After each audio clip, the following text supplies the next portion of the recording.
രാജീവ് ചന്ദ്രശേഖർ രണ്ട് പ്രസ്താവന നടത്തിയിട്ടുണ്ട്. ഇന്നൊരു പ്രസ്താവന നടത്തി, മുൻപൊരു പ്രസ്താവന നടത്തി. ഇന്ന് നടത്തിയ പ്രസ്താവന കാർഡായിട്ട് വന്നിട്ടുണ്ട്, പക്ഷെ അത് ശരിയാണോ എന്നറിയില്ല. അത് ശരിയാണെങ്കിൽ മുമ്പ് നടത്തിയൊരു പ്രസ്താവന പഞ്ചായത്ത് തെരഞ്ഞെടുപ്പ് കഴിഞ്ഞപ്പോൾ പറഞ്ഞു, ഇനി UDFും BJPയുമാണ് കേരളത്തിൽ ഒന്നിച്ച് മുഖാമുഖം നിൽക്കാൻ പോകുന്നത്, പ്രതിപക്ഷവും ഭരണപക്ഷവുമായിട്ട്. CPMൻ്റെ കാലം കഴിഞ്ഞു. ഇതറിഞ്ഞിട്ടാണോ അറിയാതാണോ CPM ഡീലുണ്ടാക്കണമെന്നൊക്കെ പറഞ്ഞ് ഇറങ്ങി പുറപ്പെട്ടു എന്നാണ് കോൺഗ്രസിൻ്റെ വാദം. എന്തായാലും വരാൻ പോകുന്ന മറ്റൊരു ട്വിസ്റ്റ്, പല ട്വിസ്റ്റുകളെക്കുറിച്ചും നമ്മൾ ചർച്ച ചെയ്യണം. രാഷ്ട്രീയമാണ്, പലതും സംഭവിക്കാം. എൻ്റെ ഒരു ഇല്യൂഷൻ അല്ലെങ്കിൽ ഒരു ചിന്ത, എൻ്റെ ഒരു പ്രവചനം എന്നൊക്കെ പറഞ്ഞോളൂ, അത് ശരിയാ തെറ്റാവാം, പക്ഷെ ഒരു എൻ്റെ ഉള്ളിൽ വന്ന ഒരു ചിന്ത അല്ലെങ്കിൽ ഞാൻ കണ്ടൊരു സ്വപ്നം, എന്തോ ആയിക്കോട്ടെ, നമ്മൾ അനാലിസിസ് ചെയ്യുമ്പോൾ നടത്തുന്നൊരു കാര്യം, ഒരു 80 സീറ്റിനകത്ത് കോൺഗ്രസ് അധികാരത്തിൽ വരും. പിന്നെ ഉള്ളത് 60 സീറ്റാണ്. 3നും 5നും ഇടയ്ക്ക് സീറ്റ് BJP പിടിക്കും. ബാക്കി സീറ്റുകൾ ഒരു 50, 55, 60 സീറ്റിനകത്ത്, 55നും 60-നകത്ത് ഉള്ള സീറ്റ് CPM പിടിക്കും. അങ്ങനെ പിടിച്ചാൽ BJPക്കുള്ള ഗുണം, BJPക്ക് CPMനെ വെട്ടിയതായി ഒരു ഗുണം, കോൺഗ്രസിനെയും വെട്ടിയതായി. എങ്ങനെയെന്ന് വെച്ചാൽ അടുത്ത പ്രതിപക്ഷം ആരാണ്? BJPയാണ്. കാരണം 5 സീറ്റ് BJP ഇവിടെ പിടിച്ചാൽ കേരളത്തിൽ വലിയ കോൺഫിഡൻസ് വരികയും ഒരു പ്രാവശ്യം BJP കയറിയാൽ ജനങ്ങൾ വളരെ മാസീവായിട്ട് BJPയുടെ കൂടെ പോകും. പ്രത്യേകിച്ച് ഈഴവരാതി ഹിന്ദു സമൂഹത്തിലെ വലിയൊരു വിഭാഗം BJPയിലേക്ക് ചേക്കേറാൻ വലിയ സാധ്യതയുണ്ട്. 2 കാര്യങ്ങളുണ്ട് അതിനകത്ത്. ഒന്ന്, വെള്ളാപ്പള്ളി നടേശൻ്റെ വയസ്സും പ്രായവും മറ്റ് സംവിധാനങ്ങളും കൂടി വരുന്നു. അദ്ദേഹത്തിന് അധികകാലം ഇരിക്കാൻ കഴിയില്ല. അത് കഴിഞ്ഞാൽ BDJSൻ്റെ തുഷാർ വെള്ളാപ്പള്ളി ആയിരിക്കും SNDPയെ നയിക്കുക. ഒന്നുകിൽ തുഷാർ വെള്ളാപ്പള്ളി SNDPയെ കൊണ്ട് BJP കെട്ടും, അല്ലെങ്കിൽ SNDP 2 ആവും. ഈ ഒരു സാധ്യതയുണ്ട്. ഒന്നുകിൽ SNDP 2 ആവും, BJPയോട് അനുഭാവമുള്ളവരും BJPയുടെ അനുഭാവം ഇല്ലാത്തവരും, അല്ലെങ്കിൽ BDJS കൊണ്ട് എവിടെ കെട്ടും? BJP. അങ്ങനെ എന്ത് ചെയ്താലും കുറേ ആളുകൾ എവിടെ പോകും? BJPക്ക് കിട്ടും. നായർ കമ്മ്യൂണിറ്റി, ഇന്നുള്ള നായർ കമ്മ്യൂണിറ്റിയിൽ ഒരു വിഭാഗം കോൺഗ്രസിൻ്റെ കൂടെ നിൽക്കും, ചെറിയൊരു വിഭാഗം BJPയുടെ കൂടെ പോകും, ഉറപ്പായിട്ട് പോകും. അങ്ങനെ ശരിക്കും പറഞ്ഞാൽ ഇന്നിപ്പോൾ BJP കളിക്കേണ്ട കളി, ഇനി ഞാൻ സ്വപ്നത്തിൽ നിന്ന് തിയറിയിലോട്ട് പ്രാക്ടിക്കലിലോട്ട് വരാം. BJP കളിക്കേണ്ട കളി കണ്ണടച്ചുകൊണ്ട് കോൺഗ്രസ്സിന് വോട്ട് ചെയ്യണം എന്ന് പറഞ്ഞാൽ, പണ്ട് നിങ്ങൾ ചെയ്യണവരാണ്, അതുകൊണ്ട് നിങ്ങൾക്ക് ബുദ്ധിമുട്ടില്ല.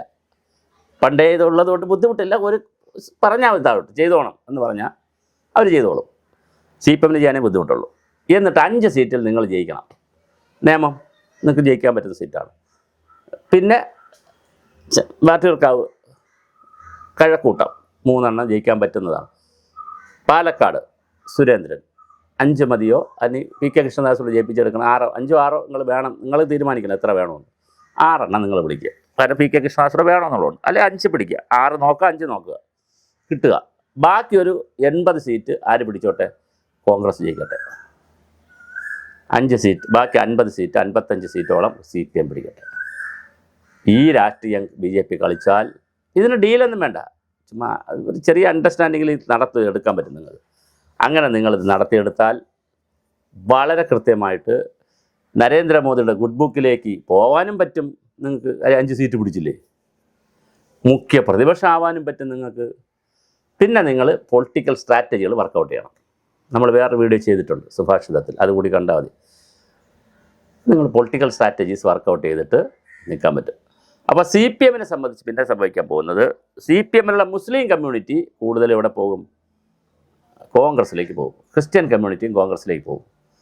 അപ്പോൾ ഇടതുപക്ഷം ഒന്ന് ക്ഷയിക്കും, മൊത്തത്തിലൊന്ന് മെരുങ്ങുമ്പോൾ അവരെന്തിലേക്ക് വരും? അഹങ്കാരം പോകും അവരിൽ നിന്ന്. അവർ ആദർശത്തിലേക്ക് വരും, കുറച്ചുകൂടി സമരം ബഹളം. അത് അപ്പോൾ ഇടതുപക്ഷവും കുറച്ചുകൂടി ശക്തമാവും, ഇന്നത്തേക്കാൾ ക്ഷയിച്ചിട്ട് ശക്തമാവും. പക്ഷേ ഭരണത്തിൽ പെട്ടെന്ന് വരാൻ കഴിയത്തില്ല ഭാവിയിൽ, പെട്ടെന്ന് ഭരണത്തിൽ. കാരണം BJP അതിനിടയിൽ ശക്തി പ്രാപിച്ചിരിക്കും. വരുന്ന വർഷങ്ങളിൽ സംഭവിക്കാൻ പോകുന്ന രാഷ്ട്രീയമാണ് ഞാനീ പറയുന്നത്. അപ്പോൾ ഇങ്ങനെ ഒരു രാഷ്ട്രീയ കളി നടത്തിയെടുക്കണമെങ്കിൽ BJP കണ്ണും അടച്ചുകൊണ്ട് ഇപ്പോൾ കോൺഗ്രസിനെ അങ്ങോട്ട് സപ്പോർട്ട് ചെയ്യുക. ഒരു 80 സീറ്റിൽ കോൺഗ്രസ് വരട്ടെ, 5 സീറ്റിൽ BJP വരട്ടെ. ഈ അണ്ടർസ്റ്റാൻഡിങ് ഉണ്ടാക്കിയെടുക്കാനൊക്കെ വളരെ എളുപ്പമാണ് നിങ്ങൾക്ക്. കാരണം നിങ്ങൾക്ക് കോൺഗ്രസ്സുകാരുമായിട്ടൊക്കെ ടൈപ്പ് ചെയ്യാൻ വളരെ ഈസിയാണ്. കാരണം പിണറായി വിജയനുമായിട്ട് നിങ്ങൾക്ക് ടൈപ്പ് ചെയ്യുമ്പോൾ CPM അല്ലെങ്കിൽ ഗോവിന്ദനുമായിട്ട് ചെയ്യുമ്പോൾ താഴോട്ട് പ്രയാസമാണ് അവർ. പക്ഷേ മറ്റത് അങ്ങനെ ആരുമായിട്ട് നിങ്ങൾക്ക് പറ്റും. പണ്ട് കോൺഗ്രസ്സുകാർ ആയിരുന്നല്ലോ കൂടുതൽ BJPക്കാരായിട്ട് മാറിയത്. പിന്നെ കുറച്ച് പേരല്ലേ കമ്മ്യൂണിസ്റ്റുകാർ ഇപ്പോൾ വന്നിട്ടുള്ളൂ. അതുകൊണ്ട് തീർച്ചയായിട്ടും പറ്റുന്നതാണ്. ഈ രാഷ്ട്രീയം ഒന്ന് ആലോചിക്കുക. 80 സീറ്റ് കോൺഗ്രസ്, 5 സീറ്റ് BJP, 85, ബാക്കി ഒരു 55 സീറ്റ്. കാരണം 57 സീറ്റിൽ പരമ്പരാഗതമായി 10-20 വർഷം കൊണ്ട് 57 സീറ്റിൽ ജയിക്കുന്നത് CPM ആണ്. അവർ 2 സീറ്റ് വെട്ടാൻ തീരുമാനിച്ചത് ചാത്തന്നൂരോ വേറെ ഏതെങ്കിലും 2 സീറ്റുകൾ വെട്ടാൻ തീരുമാനിച്ചു കഴിഞ്ഞാൽ ചാത്തന്നൂർ നിങ്ങളൊന്ന് മനസ്സ് വെച്ചാൽ UDFനെ ജയിപ്പിക്കാം. അല്ലെങ്കിൽ നിങ്ങൾ ചാത്തന്നൂർ ഇപ്പുറത്ത് ജയിച്ചിട്ട് വേറൊരു മണ്ഡലം ആലോചിക്കുക. വളരെ കൃത്യമായി നിങ്ങൾക്ക് എന്ത് ചെയ്യാൻ പറ്റും, സ്ട്രാറ്റജി വർക്കൗട്ട് ചെയ്യാൻ പറ്റും. 5 സീറ്റ് നിങ്ങൾ പിടിക്കുക, 80 സീറ്റ് അവർ പിടിക്കട്ടെ. അതിലൂടെ നിങ്ങൾ ശക്തമായ പ്രതിപക്ഷമാകും. അല്ലാതെ നിങ്ങൾ 2 പേരെയും വെട്ടി പ്രതിപക്ഷമാകാമെന്ന് പറഞ്ഞാൽ നിൽക്കരുത്. UDFനെ ഇപ്പോൾ വെട്ടാൻ പോവുകയും ചെയ്യരുത്. UDFനെ വെട്ടാൻ പോയാൽ UDFനെ എത്ര നിങ്ങൾ വെട്ടിയാലും അടുത്ത കാലത്തൊന്നും ക്രിസ്ത്യൻ മുസ്ലിം കമ്മ്യൂണിറ്റി നിങ്ങളെ ഇവിടെ വരാൻ പോകുന്നില്ല. അതേസമയം ഇങ്ങനെ ഒരു വെട്ട് വെട്ടിയാൽ, ഇതൊരു വേറൊരു ക്രോസ് വെട്ടാണ്, ഈ റബ്ബർ വെട്ടും പോലെ, ഇങ്ങനെ ഒരു വെട്ട് വെട്ടിയാൽ BJPക്ക് ഇവിടെ വലിയ സാധ്യതയുണ്ട്. നിങ്ങളിത് ആലോചിക്കുക. ഈ വീഡിയോ നിങ്ങൾക്ക് അയച്ചു തരും. നിങ്ങളെ ഒരു ചർച്ച ചെയ്യുക. 5 സീറ്റ് ആർക്ക് കൊടുക്കുക?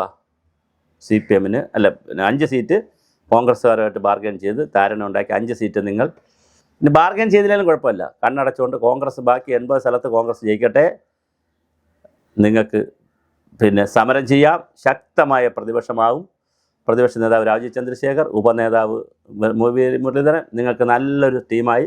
പിന്നെ നിങ്ങൾ കേന്ദ്ര ഗവൺമെൻറ് സ്കീമുകളും കൂടെ ഇവിടെ അങ്ങോട്ട് നടപ്പിലാക്കിയാൽ തീർച്ചയായിട്ടും 2031 മുഖ്യ പ്രതിപക്ഷം എന്നുള്ള നിലയിൽ നിങ്ങൾക്ക് വളരെ ശക്തമായിട്ട് രംഗത്ത് പോകാൻ പറ്റും. അല്ലാതെ ഇപ്പോൾ CPMുമായിട്ടാണ് നിങ്ങൾ അണ്ടർസ്റ്റാൻഡിങ് ഉണ്ടാക്കുകയാണെങ്കിൽ അത് പോലെ അണ്ടർസ്റ്റാൻഡിങ് ആരുമായിട്ടുണ്ടാകുക, സ്വതന്ത്രമായി നിന്നാൽ ഒന്നും സംഭവിക്കാൻ പോകുന്നില്ല BJPക്ക് ഇവിടെ.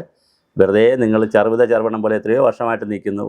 ഒരു പ്രാവശ്യം കൂടെ നിന്നു എന്നുള്ളതല്ലാതെ നിങ്ങളെ കരിയറിൽ ഒരു പ്രാവശ്യം കൂടെ ഒരു എഴുതി വയ്ക്കാൻ ഞാൻ ഒരിക്കൽ കൂടെ നിന്നു, അല്ല വേറെ ഒരു കാര്യമില്ല. അതുകൊണ്ട് തന്ത്രപരമായിട്ട് രാഷ്ട്രീയം കളിക്കുക. കരുണാകരൻ്റെ മോഡലിലുള്ള രാഷ്ട്രീയമാണ് എപ്പോഴും കളിക്കേണ്ടത്. ഇപ്പം കളിക്കേണ്ട രാഷ്ട്രീയം കണ്ണടച്ചുകൊണ്ട് UDF വരട്ടെ. എന്നിട്ട് നിങ്ങൾ തീർച്ചയായിട്ടും അങ്ങനെ വേറെ ഒരു സാധ്യതയുണ്ട്. ഇടതുപക്ഷത്തെ നിങ്ങൾ ഇങ്ങനെ പൊളിച്ചാൽ മാണി ചിലപ്പോൾ ഒന്നുകിൽ UDF പോകും, അല്ലെങ്കിൽ നിങ്ങളെ കൂടെ വരും. അതിൽ വേറെ കളിയും കൂടെ കളിച്ചു കൊടുത്താൽ മതി. മാണിയെ പിടിച്ച് തോറ്റു പോകും. ജോസ് കെ മാണി അവിടെ തോറ്റു പോകും. ആ ജോസ് കെ മാണിയെ പിടിച്ച് നിങ്ങൾ എന്ത് ചെയ്യുക, രാജ്യസഭ മെമ്പറാക്കുക. അപ്പോൾ എന്തായി, അതിനെഞ്ഞ് കിട്ടി. ഇതാണ് പൊളിറ്റിക്സ്. ഈ പൊളിറ്റിക്സ് കളിക്കാൻ BJPക്ക് കഴിയുമോ എന്നുള്ളതാണ് BJPയോടുള്ള ചോദ്യം.